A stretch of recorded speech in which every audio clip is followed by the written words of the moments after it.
Well, that story goes back from the school days when we used to fish the rivers. Get into trouble when I got home because I had to milk the cows and I'd be late, and the only thing that saved me a time or two, I came home with a nice fish, and they told me after they couldn't, otherwise I'd have got the strap around me. But when I had the fish and so proud, they let me off. By the time I left school, I knew what I was going to do. It was either go to sea or go fishing.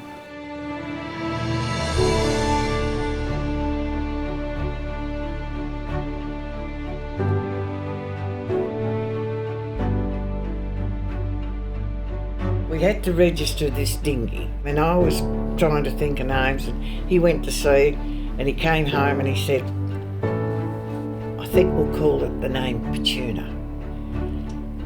And I thought it, and I said, oh, that's wonderful. He said, no, I'm only joking. I said, that's the name it's going to be. And the Petuna's gone from there. I built a model of it, played with that out in the, in the sea and wave breaking. And I became very good friends with the builder. And I said, Alan, she's not right, Alan. She's got to have more shear. I was frightened to tell him, so Una went in and said, we're going to raise her up. He used to make the bullets and I fired them. And I think that's been our working relationship, hasn't it? All through life. Peter would tell me things that he wasn't happy about, and I'd go and fix it. Yeah. Fix it.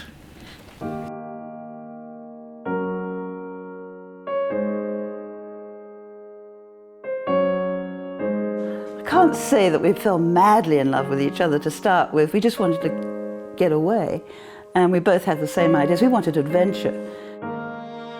The funny thing is, until we got on that boat to come to Australia, I really didn't have much idea about his passion for fish. He spent his formative years, I suppose, his childhood in Kenya, and that was where his passion grew, really. He used to spend all his holidays down the coast at a local fisheries. He painted every single fish that he shot, when he was scuba diving. I'd come from a restaurant background. My father had run the top fish restaurant in London, Scott's. We came back and we thought, Tasmania doesn't have a good seafood restaurant here at all. And having started the restaurant, we found that we couldn't get the fish here. A lot of it was just what he'd been doing, importing fish. There was a fellow who was a shark fisherman, and he used to go really, really offshore, and he brought in a blue-eyed trevally for us once and said, look, can you do anything with this? Can you do anything? Nobody had seen one at that stage in the whole of Australia. And so, we looked at it and enjoyed it. This is fantastic, brilliant fish. And we had to cook the fish up and take it to the tables and say, look, would you like to try this? See what you think. And so the love for blue-eyed trevally was started.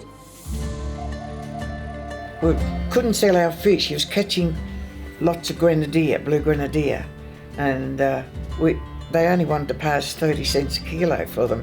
So I started selling off the boat here in Devonport. I'd advertise on the radio that the boat was coming in laden with fish, and had a set of scales and a gentleman that came to fillet the fish for me. And then the boat was tied up as a shop, wasn't it, Pete? Yeah, getting in my road a bit. And he said to me, you want to sell fish, go and buy yourself a shop. I said, all right, I will. So I did, and that's the shop that's down there now.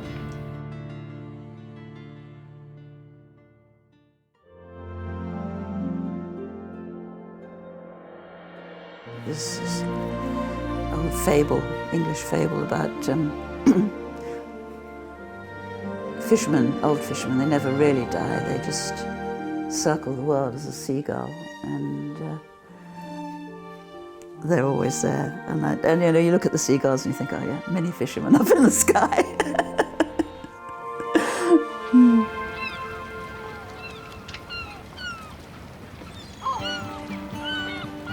Trout, bream, flathead, salmon, cooter, whatever it was when I was a kid, It just had to be caught. I don't know why. I let a lot of fish go. It wasn't about killing them and eating them. It wasn't about anything. I just wanted to catch them. But there's nothing better when you're one-on-one, you've got a couple of rods in your hand and it's nothing but you, that rod and that hook. The minute he's off that water, the kids are at the driveway. I catch normally the first fish of the day. Chloe told me that she didn't want her own boat. She wanted to come work with me, but no, I was like, oh, I need my own boat, Dad, and this boat's mine and that boat can be yours. So there's no point being out here. If you're out here to make $1 million, you're never going to make it work. You've got to enjoy, just not the fishing, you've got to enjoy every part of it.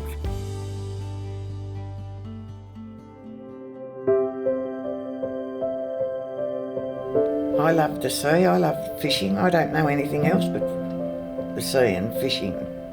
I love selling the fish. Peter would give the fish away to start with,